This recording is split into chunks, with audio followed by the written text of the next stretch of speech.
ओम नमो भगवते वासुदेवाय नमः। मार्गशीर्ष मास की आपको हार्दिक शुभकामनाएं।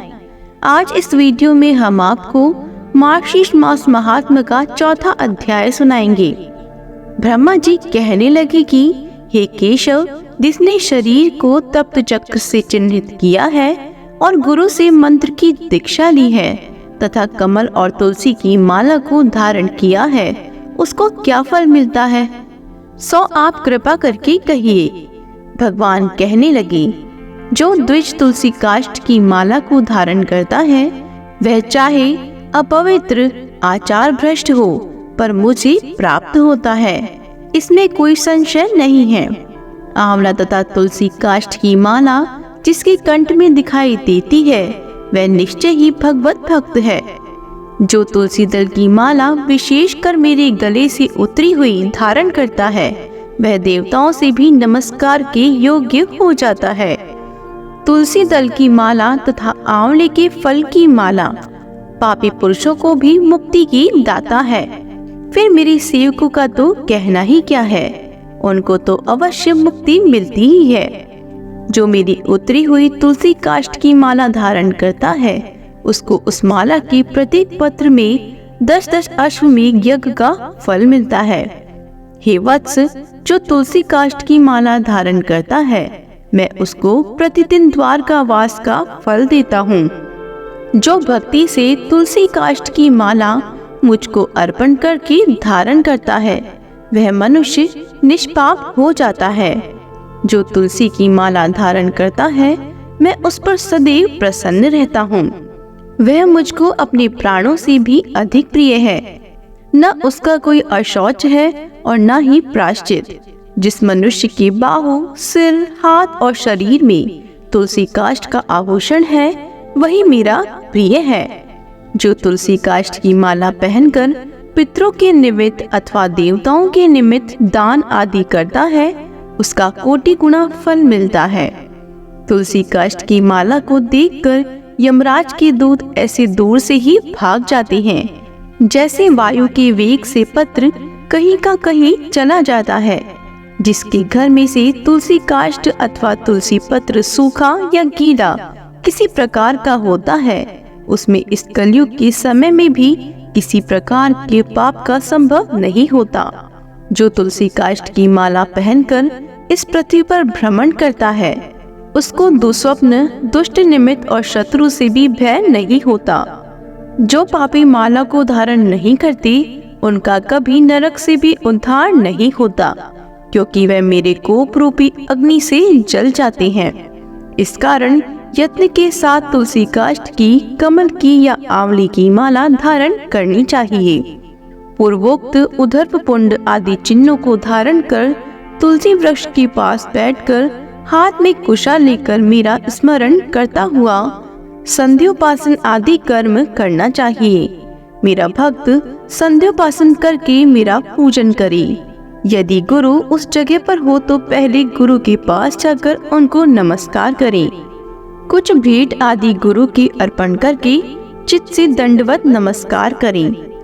कृष्ण मृग चरम पर कुशा का आसन पूजा के मंडप में बिछाकर पद्यासन से अच्छी तरह बैठ जितेंद्रिय होकर मंत्र पढ़कर 3 प्राणायाम करके पूर्व की तरह मुख करके श्रेष्ठ हृदय कमल को विज्ञान रूप सूर्य से हृदय में विकसित करें। हृदय कमल की कणिका से सूर्य, चंद्र और अग्नि का न्याय करें। सूर्य, चंद्र और अग्नि से युक्त उस हृदय कमल में सूर्य, चंद्र और अग्नि का वैष्णव स्मरण करें। उसके ऊपर नाना रत्नों से युक्त पीठ को स्थापित करें। उस सिंहासन पर कोमल चिक्सा और उदय काल के सूर्य के समान तेज वाले अष्टदल कमल को अष्टाक्षर मंत्र के प्रतीक अक्षरों से युक्त कर स्थापित करें। उस कमल पत्र पर स्थित कोटि चंद्र के समान कांतिमान चतुर्भुज महापद्म, शंख, चक्र और गदाधारी कमल पत्र के समान विशाल नेत्र, समस्त लक्षणों से युक्त, श्री वस्त्र कस्तूभ मणि से शोभित, वक्ष स्थल और विचित्र आभूषणों से युक्त, दिव्य भूषणों से भूषित, दिव्य चंदन से लिप्त अंग वाले दिव्य पुष्पों से सुशोभित, तुलसी के कोमल दलों की वनमाला से विभूषित, कोटि वाला सूर्य के समान कांतिमान और दिव्य कांति से सुंदर, समस्त लक्षणों से युक्त महालक्ष्मी को शरीर से धारण करने वाली कल्याण रूप श्री विष्णु का ध्यान कर एकाग्र मन से पवित्रता पूर्वक मंत्र का जप करें। 1000 या 100 अथवा यथाशक्ति मन में जप करें और मन से ही विधि पूर्वक संप्रदाय के अनुसार मेरे सामने शंख स्थापना करें। दूर्वा, पुष्प, चंदन तथा जल से पूर्ण करें।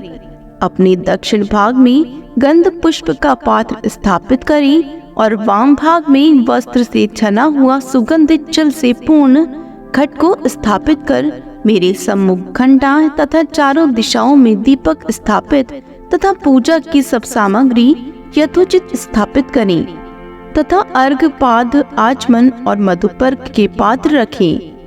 हे चतुर्मुख, अक्षत, पुष्प, कुशा, तिल, चंदन, फल तथा यह अर्घ पात्र में छोड़ें।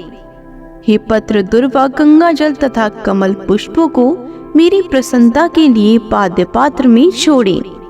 कंकोल, लंबड़ और मालती के पुष्प को श्रद्धा से मेरे लिए आचमीय पात्र में पूजा करने वाली श्रद्धा से मधुपर्क पात्र में गौ का दूध, घी, दही, मधु और चीनी को रखें। ऊपर कही हुई पत्र, पुष्प आदि वस्तुओं के न मिलने पर उनकी भावना मात्र कर लेवे और फिर संप्रदाय के अनुसार पंचांग तथा षडांग न्याय और अंग न्याय करें। मेरा अनुसरण करें और अपनी आत्मा को मेरे समान समर्पण करें। हे चतुर्मुख, पूजा के प्रारंभ में मंगल पाठ को पढ़ें। इसके पश्चात मेरे प्रिय 5 जन शंख का पूजन करें, जिसके पूजन से मुझको परम आनंद प्राप्त होता है। हे वत्स, शंख के पूजन में इन मंत्रों को पढ़ें। हे 5 जन्य, पहले तुम समुद्र से उत्पन्न हुए, फिर श्री विष्णु भगवान ने तुमको अपने हाथ में धारण किया। तुम समस्त देवताओं से निर्मित हो, तुमको नमस्कार है। तुम्हारे नाद से देव शत्रुओं की स्त्रियों के गर्भपातक लोक में 1000 टुकड़े हो जाते हैं, आपको नमस्कार है। आपके नाद से मेघ तथा सुर और असुर भयभीत हो जाते हैं। हे अयुत, चंद्रमा के समान दिव्य कांतिमान 5 जन्य, आपको नमस्कार है। जैसे सूर्य के उदय होते ही ठंड नष्ट हो जाती है, वैसे ही तुम्हारे दर्शन से सब पाप नष्ट हो जाते हैं। यदि ऐसे शंख का स्पर्श किया जाए तो उसका तो कहना ही क्या है। शंख को नमस्कार करके हाथ में रखकर जो वैष्णव भक्ति पूर्वक इन मंत्रों से मुझको स्नान कराता है, उनको अनंत पुण्य प्राप्त होता है। फिर सुगंधित तेल, कस्तूरी, चंदन तथा उपटन आदि मेरे शरीर को लगावे। सुगंधित जल से मंत्र पाठ पूर्वक मुझको स्नान कराकर अर्घ, पाद, आचमनीय तथा मधुपर्क आदि मुझे अर्पण करें और यथाविधि दिव्य वस्त्र भूषणों से अलंकृत कर पुष्पों से पीठ का पूजन करें और उस पर मेरी मूर्ति को स्थापित करें तथा श्रद्धा से मेरे लिए वस्त्र अलंकार आदि अर्पण करें। खीर, मालपुए युक्त अनेक प्रकार के नैवेद्य अर्पण करें और कपूर युक्त तांबुल भक्ति से मेरे सामने रखें और सुगंधित फूल अर्पण करें। दशांग धूप तथा अष्टांग मनोहर दीपक निवेदन करें। प्रणाम करके आदर पूर्वक मेरी स्तुति करके शैया पर शयन कराए, मंगलार्घ्य निवेदन करें। इसी के साथ 14 अध्याय संपूर्ण होता है। मार्गशीर्ष मास के सभी अध्यायों को नियमित रूप से सुनने के लिए हमारे चैनल को सब्सक्राइब जरूर करें। बोलो विष्णु भगवान की जय हो।